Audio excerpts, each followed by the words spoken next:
అరుణోదయ స్తుతి కార్యక్రమంలో అనుదినము మాతో కలిసి దేవుణ్ణి స్తుతిస్తున్న మా ప్రియ సోదరి సోదరులకందరికీ మన ప్రభువును రక్షకుడు యేసుక్రీస్తు అమూల్యమైన నామమున అందరికీ ప్రేమతో వందనాలు. ఉదయకాల మన ధ్యానాంశము మన ప్రభువు గొప్పవాడు. పరిశుద్ధ గ్రంథమైన బైబిల్లో నుంచి 147వ కీర్తన 5వ వచనం చదువుకుందాం. మన ప్రభువు గొప్పవాడు, ఆయన అధిక శక్తి గలవాడు, ఆయన జ్ఞానమునకు మితి లేదు అని చెప్పేసి చూస్తుంటున్నాం. ప్రతి దినము కూడా ఇలాగ ఆయన సన్నిధిలో చేరి ఆయన స్తుతించి గణపరిచే భాగ్యాన్ని దేవాతి దేవుడు మనకు అనుగ్రహించాడు. ఆయన ఎంత గొప్పవాడో, ఆయన ఎంత మహిమ కలిగిన దేవుడో, ఎంత మహిమా స్వరూపుడో, కోట్లాన కోట్ల దూతలతో కొనియాడబడుతున్న గొప్ప దేవుడని, ఆయన పరాక్రమమును, ఆయన బలమును, ఆయన శక్తిని తలపోసుకుంటూ మనం ఆయన్ను స్తుతించవలసిన వారంగా ఉంటున్నాం. అధిక శక్తి గలవాడు కాబట్టి ఆయన మనం ఎంతగానో స్తుతించవలసిన వారంగా ఉంటున్నాం. 145వ కీర్తన 3వ వచనం కూడా చూసినట్లయితే, యెహోవా మహాత్యము గలవాడు, ఆయన అధిక స్తోత్రము నందతగినవాడు, ఆయన మహాత్యము గ్రహింప శక్యము కానిది అని చెప్పి చూస్తుంటున్నాం. ఇక్కడ గమనించినట్లయితే 147వ కీర్తనలో మన ప్రభువు గొప్పవాడు. ఆయన ఎంత గొప్పవాడు అంటే, ఆయన ఈ లోకంలో ఉన్నప్పుడు ఎన్నో గొప్ప గొప్ప కార్యాలు చేశాడు.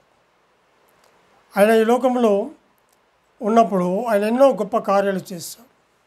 అందును బట్టి ఆయన మనం ఎంతో స్తుతించవలసిన వారంగా ఉంటున్నాం. ఆయన సృష్టి ఎంతో గొప్పదిగా ఉంది.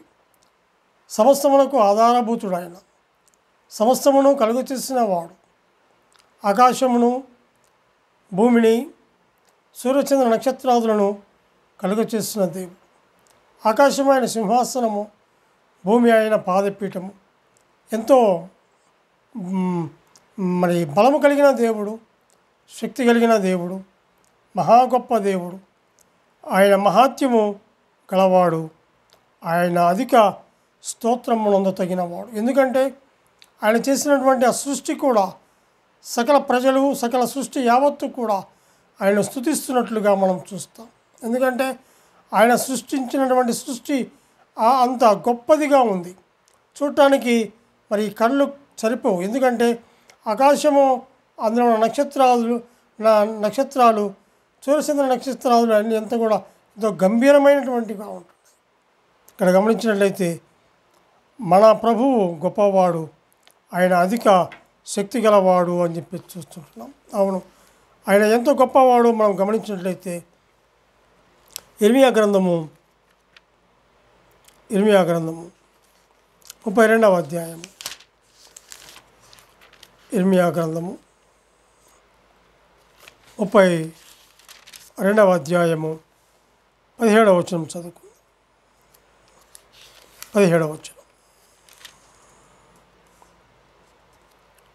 యెహోవా ప్రభువా, సైన్యములకు అధిపతియగు యెహోవా అను పేరు వహించువాడా, శూరుడా, మహాదేవా, నీ అధిక బలము చేతను, చాచిన బాహువు చేతను భూమి ఆకాశములను సృజించితివి.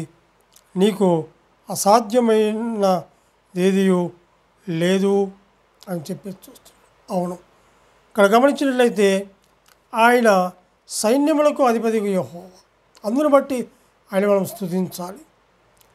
అంతేకాదు కానీ ఆయన శూరుడు, మహాదేవుడు కాబట్టి అందును బట్టి మనం స్తుతించాలి. అధిక బలము చేతను, చాచిన బాహువు చేతను భూమి ఆకాశమును సృజించిన వాడు కాబట్టి అందును బట్టి మనం స్తుతించాలి. నీకు అసాధ్యమైనది ఏది లేదు. అవును, ఆయనకు అసాధ్యమైనది ఏది లేదు. మానవుడికి మరి సాధ్యం కాదు, కానీ ఆయనకు అన్నీ కూడా సాధ్యమే. మానవుడు మరి పుట్టినప్పటి నుంచి చనిపోయేంత వరకు కూడా ఏదైనా సాధించాలి అంటే ఆయన నిజమైన దేవుడు. ఆయన హృదయంలో చేర్చుకొని ఆయన యందు విశ్వాసము కలిగి, ప్రార్థనా జీవితము కలిగి, ఆయన యందు విశ్వాసంలో మరి అడిగితే దేవుడు తప్పకుండా తీర్చేవాడుగా ఉంటున్నాడు. ఆయన గొప్పవాడు, మహాత్యము కలిగిన వాడు, అధిక స్తోత్రమునందదగిన వాడు, బలము కలిగిన వాడు, సైన్యములకు అధిపతి కలిగిన యెహోవా అని ఆయనకు పేరు మనం చూస్తూ ఉంటున్నాం. ఇదే ఇర్మియా గ్రంథము 27వ అధ్యాయము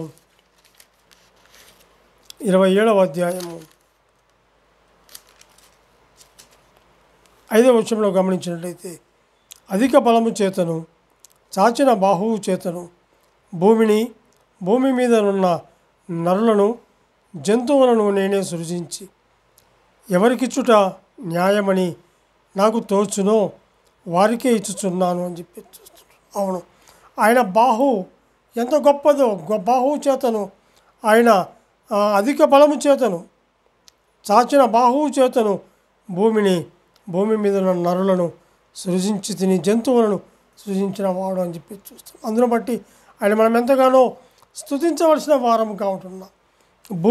భూమి మీద ఉన్న నరులను జంతువులను నేనే సృజించిన వాడును అని చెప్పి చూస్తున్నాం. అవును, ఇశ్రాయేలు దేవ, భూమి ఆకాశమును కలుగచేసిన దేవ, అద్వితీయ దేవ, నీవు లోకమందున్న సకల రాజ్యములకు దేవుడవై ఉన్నావు. అందును బట్టి అని మనం స్తుతించాలి. కీర్తనలు 102వ కీర్తన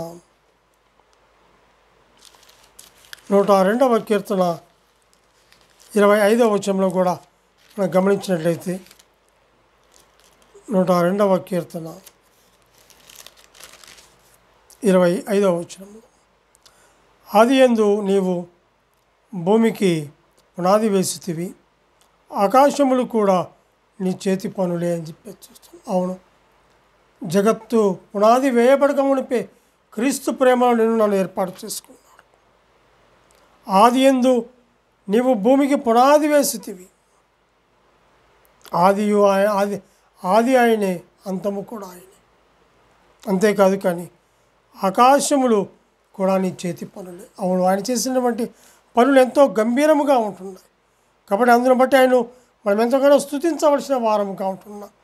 ఆయన మహాప్రభువు, అంతేకాదు మన గొప్ప దేవుడు, మహాత్యము కలిగిన వాడు, అధిక స్తోత్రమునందదగిన వాడు, అంతేకాదు సైన్యంలోకి అధిపతి యెహోవా, శూరుడు, అధిక బలము కలిగిన వాడు, భూమి ఆకాశమును సృజించిన వాడు, జంతువులను సృజించిన వాడు, నరులను సృజించిన వాడు, అంతేకాదు కానీ ఆయన ఆకాశములు కూడా ఆయన చేతి పనులే. సైన్యములకు అధిపతి యెహోవా ఆయన ఆయనకు పేరు. సర్వశరీరుల దేవుడు ఆయన. కాబట్టి అందును బట్టి ఆయన మనం ఎంతగానో స్తుతించి గణపరిచి పూజించవలసిన వారముగా ఉంటున్నాం. దేవుడు తన వాక్యాన్ని దీవించునుగాక. ప్రార్థన చేసుకుందాం. కృపా సత్య సంపూర్ణమైన మా ప్రియ పరలోకపు తండ్రి, మీ ఘనమైన శ్రేష్టమైన ఉన్నతమైన నామమునకు స్తుతులు స్తోత్రములు చెల్లించుకుంటున్నాం. దేవా, నీవెంతైనా నమ్మదగిన దేవుడు, గొప్ప దేవుడు, అద్వితీయుడు, అతి కాంక్షణీయుడవు తండ్రి. మీ ఘనమైన నామమునకు స్తుతులు స్తోత్రములు చెల్లించుకుంటూ ఈ ఉదయకాల వేళలో తండ్రి ఇంత మంచి సమయాన్ని మీరు మాకు అనుగ్రహించినందుకు ఈ స్తోత్రములు చెల్లించుకుంటూ మా రక్షకుడైన యేసుక్రీస్తు అమూల్యమైన నామమున స్తుతులు స్తోత్రములు చెల్లించి ప్రార్థన చేయుచున్నాము తండ్రి. ఆమెన్.